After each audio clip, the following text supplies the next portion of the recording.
우리는 의인인가요? 죄인인가요? 죄인이다. 죄송해요. 아침부터 헷갈리게 해서. 네, 어떤 분은 의인이요, 어떤 분은 죄인이요, 이렇게 대답합니다. 왜 의인이고 왜 죄인입니까?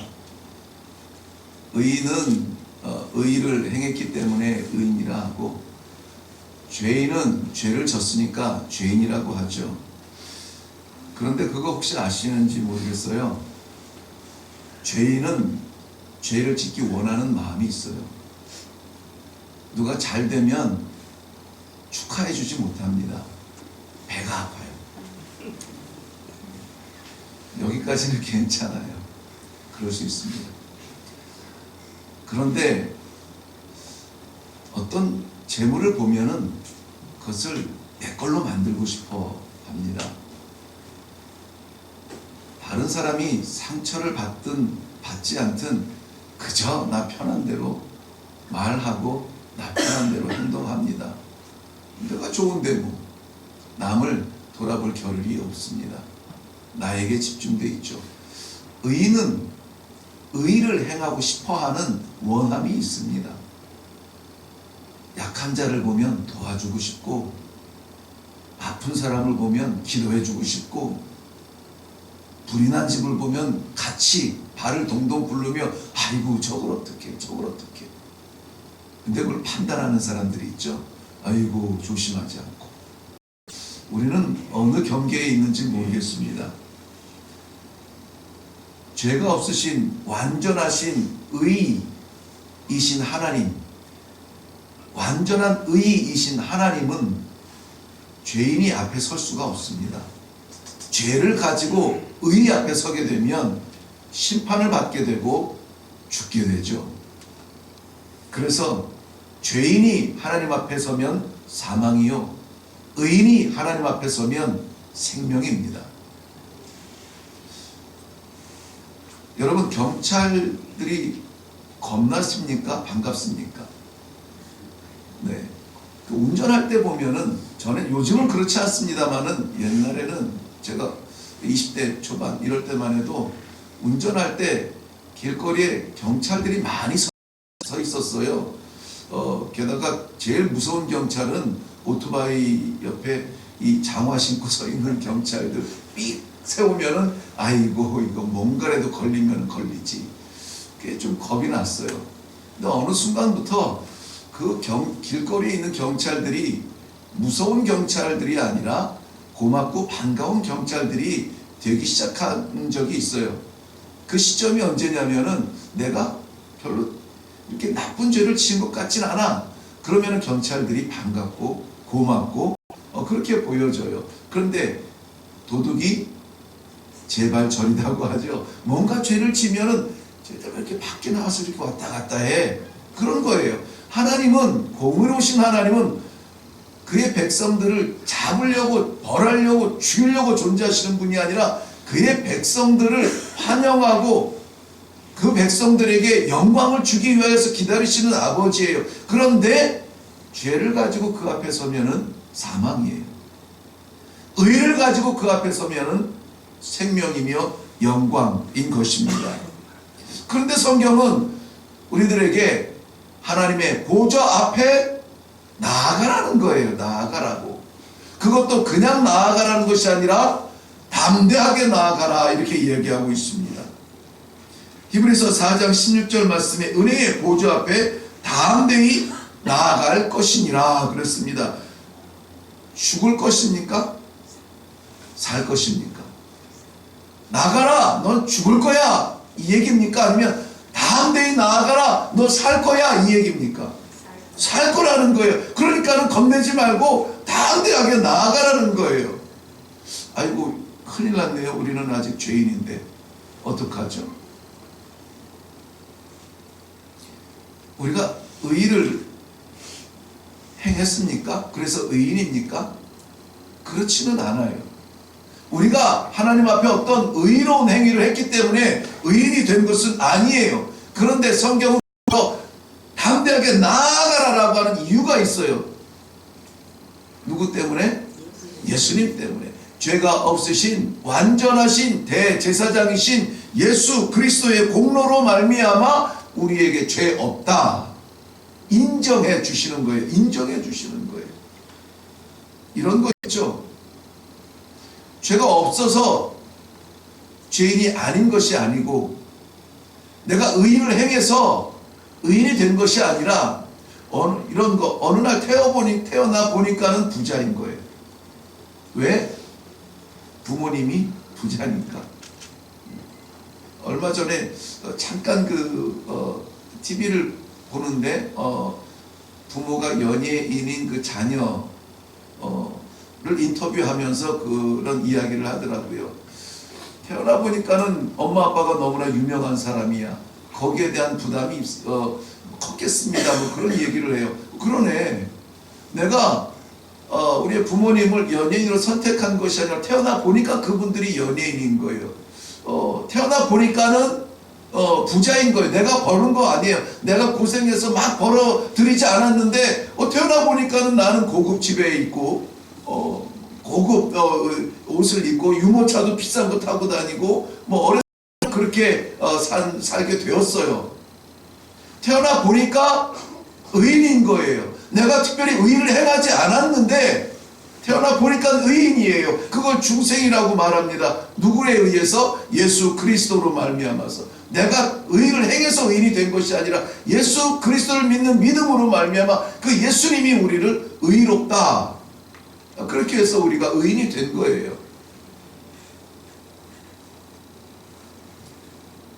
우리가 붙들 수 있는 것은 우리의 행위가 아닙니다. 그래서 우리가 자랑할 수 있는 것은 우리가 무엇을 했습니다라고 하는 이러한 우리의 행위가 아니라 우리가 자랑하고 붙들고 나아가는 것은 예수 그리스도 한 분밖에 없다는 것입니다. 히브리서 4장 14절 말씀에는 우리가 믿는 도리를 굳게 잡을지어다 그랬습니다. 우리가 잡을 수 있는 것은 하나래요. 믿는 도리라는 거예요. 믿는 도리. 그 믿는 도리가 뭐예요? 예수 그리스도라고 하시는 것입니다. 예수 그리스도. 그래서 성경은 이 믿는 도리를 꽉 붙잡는 사람 오직 의인은 믿음으로 말미암아 뭐하리라? 살리라 해요. 살리라. 죄인은 죽음인데 살리라 누구니까? 의인이니까. 의인이니까 살리라. 확정 지어주는 하나님의 말씀이 로마서 8장에 있죠.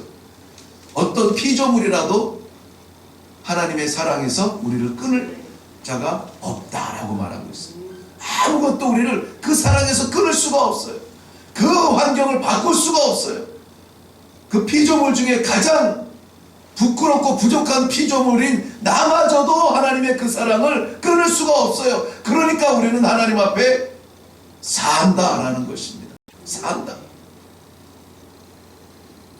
왜 우리는 죄인처럼 여겨져요? 나 같은 죄인 살리신 그 은혜 놀라. 잃었던 생명 찾았고 광명을 얻었다. 괜히 눈물이 나고 가슴이 울컥하는 이 찬양. 이유가 뭡니까? 우리가 죄인이기 때문에 이 찬양에서 우리의 정체성을 들킨 것 같아서 눈물이 나는 것이 아니라 그 부끄러운 중에도 무엇으로? 예수님의 은혜로 무엇을 얻어? 생명을 얻었으니까. 그러니까 과거는 뭐예요? 죄인이었어요. 지금은 뭐예요? 생명을 얻은 사람들이에요. 왜 제가 오늘 성경 본문에 들어가지 못하고 이렇게 빙빙 서론해서 도냐면은 이거 분명해야 돼요. 우리가 죄인이냐 의인이냐. 그러면 오늘 우리의 삶은 결정이 되어져요. 죄인의 삶을 살 것이냐 의인의 삶을 살 것이냐. 죄인이면 죄 지어도 괜찮아요. 욕심내도 괜찮고 해쳐도 괜찮고 죄의 생각으로 지내도 괜찮아요. 그런데 의인이면은 의인의 삶을 살아야 돼요. 의인처럼 살아야 돼요. 하나님께서 기뻐하시는 의인의 길을 걸으려고 몸부림쳐야 돼요. 의인의 신분을 가지고 어떻게 죄인처럼 살겠습니까? 하나님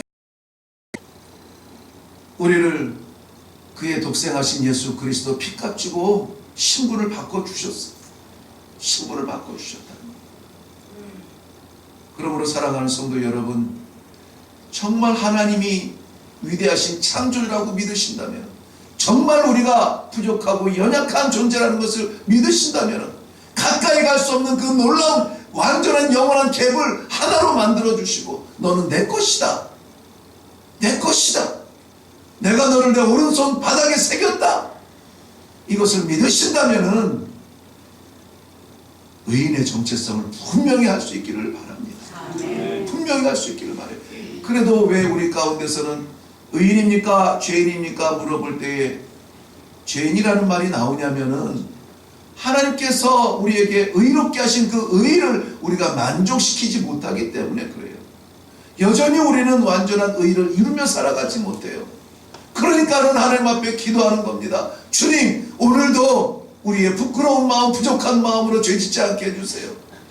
물질 보고 욕심나지 않고 사람 보고 짓밟지 않게 해주세요. 나를 사용하여서 아버지의 의가 조금이라도 나타나게 해주세요. 완전한 하나님의 의를 이 땅에서는 우리는 만족시킬 수는 없습니다.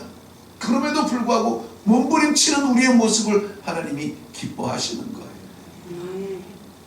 제가 왜 오늘 이 성도님 우리들의 의인됨을 강조하냐면, 오늘 본문이 그 의인이 누리는 축복을 이야기하기 때문에 그렇습니다. 의인이라면 하나님의 축복을 마음껏 받아 누리며 살아야죠. 오늘 하나님께서 말씀하여 주시는 이 의인의 정체성을 분명하게 우리 깨닫고 확신하고 의인처럼 살기를 바랍니다. 오늘 7절 말씀에 보면은 하나님은 그의 눈을 의인에게서 떼지 아니하신다 라고 말씀하고 있어요. 의인에게서 떼지 아니하신다, 지켜보고 계신다. 신명기 32장 10절 말씀에는 여호와께서 그를 황무지에서 짐승이 부르짖는 광야에서 만나시고 호위하시며 보호하시며 자기의 동자 같이 지키셨도다 그랬습니다. 하나님께서 우리를 바라보시고 지켜보시는 정도가 아니라 아예 그 눈동자처럼 지키시겠다 그랬습니다. 어디에서? 광야에서. 어디에서? 황량한 곳에서. 그 광야와 황량한 곳이 어디입니까? 들짐승과 악한 것들이 둘러싸이는 그곳에서 하나님께서 눈동자처럼 지키시겠다는 약속이에요. 사랑하는 성도 여러분, 의인은 하나님께서 지켜보고 계십니다. 아멘. 눈을 떼지 아니하시고, 하나님께서는 떼지 아니하신다 분명히 이야기하세요. 의인에게서 그의 눈을 떼지 아니하시고 오늘도, 아니 지금 이 순간도 우리를 지켜보고 계시는 줄로 믿습니다. 진정한 의인의 축복은 이겁니다. 진정한 의인의 축복은 안 되던 일이 대박나고, 이러한 물질적이고 육신적이고 세상적인 축복이 아니라 하나님이 나를 봐주시는 거예요. 나를 지켜보고 계시는 거예요. 이것이 올무입니까? 이것이 마치 도덕 선생님이 하루 종일 나를 쫓아다니면서 매를 들고 그래서는 안 돼, 이래서는 안 되라고 우리를 지키는 그런 철장 같은 그런 굴레입니까? 아니에요. 축복이지 않습니까? 하나님께서 지켜보신다. 이것이 의인의 첫 번째 축복입니다. 하나님께서 그의 눈을 떼지 아니하신다. 하나님께서 자기의 눈동자처럼 나를 지켜주신다. 이 놀라운 축복이 우리 모든 성도님들에게 있기를 주님의 이름으로 축원합니다. 사망의 그늘에서 우리를 지켜주시고, 죄악의 구렁텅이에서 우리를 지켜주시고, 불가능의 절망에서 하나님이 우리를 지켜주시고, 좌절의 바닥에서 우리를 지켜주시고, 결코 놓지 아니하시는 하나님의 사랑이 오늘도 우리를 붙들어 주실 줄로 믿습니다. 그렇기 때문에 의인이 만나는 고난은 징계가 아니에요. 하나님의 성도로서 만나는 고난이 없을 수는 없습니다. 그런데 그것은 너 이거 잘못했지? 이놈 혼나봐라 하고 때리는 채찍이나 징계가 아니라, 거기가 아니야, 그 길이 아니야, 돌아서라고 하나님께서 이정표 바로 세워주시는 부르심의 축복이라는 것을 믿으시기를 바랍니다. 더 하나님을 바라보라고, 놓쳤던 눈을 하나님과 마주쳐보라고, 우리를 온전하고 완전하고 거룩하게 하실 예수를 바라보라고, 그 길이 아니라고 하나님께서 우리에게 불러주시는 회복의 말씀의 자리가 어디냐? 의인의 고난의 자리라고 믿습니다. 그러므로 사랑하는 성도 여러분, 잠시 만나는 고난 가운데 하나님이 나를 버리신다, 나를 때리신다 라고 생각하지 마시고 다시 한번 하나님을 바라보고 하나님의 능력을 사모하며 하나님 아버지 나를 이 자리까지 지켜주시고 바라봐 주시니 감사합니다. 돌아가겠습니다. 회개의 기회로 삼고 성화의 기회로 삼고 성숙의 기회로 삼을 수 있는 놀라운 축복이 있는 하루가 되시기를 주님의 이름으로 축원합니다. 오늘 우리를 기도할 때에 오늘 우리를 눈동자처럼 지키시는 하나님을 믿는 믿음으로 일어나게 하여 주시옵소서. 죄는 그림자라도 흉내내지 않도록 도우시며 의인의 삶을 살게 하여 주시옵소서. 그리하여서 살아계신 하나님과 동행하는 즐거운 해를 보내게 하여 주시옵소서. 오늘 이 소망으로 기도하며 나아가기를 바랍니다. 제가 먼저 한번 기도합니다. 살아계신 아버지, 은혜를 감사합니다. 이 아침을 시작하되 하나님 주의 성전에서 하나님을 아버지라고 부르며 살아가는 의인의 삶을 시작하게 하시니 감사합니다. 저희들이 허락하는 모든 환경 속에서 하나님께서 저희들에게 맡기신 의의를 행사할 수 있도록 도와주시옵소서. 우리의 마음에 의의를 행하기 위한 열정이 있게 하여 주시옵시고 하나님 아버지 주님께서 바라보시는 눈동자 앞에 부끄러움 없이 살아가는 귀한 성도들의 삶이 되게 하여 주시옵소서. 감사드렸고 예수님의 이름으로 기도하옵나이다. 아멘. 이 시간에 기도할 때에 의인의 축복을 사모하며 하나님 한번 살아가는 인생 부끄럽지만은 하나님께서 의인이라 칭해 주시고 불러주시니 감사합니다. 오늘 허락한 이 하루를 의인의 삶을 살게 하여 주시옵소서. 어떤 상황일지라도 하나님께서 지켜주심을 믿습니다. 하나님의 사랑에서 떨어지지 않을 것을 믿습니다. 죄는 그림자라도 흉내내지 않도록 하나님 도와주시옵소서. 그래서 우리 하나님과 동행하는 즐거운 그러한 날을 보낼 수 있도록 은혜를 베풀어 주시옵소서. 아버지 앞에 우리가 간절하게 기도하며 내려갈 수 있기를 바랍니다.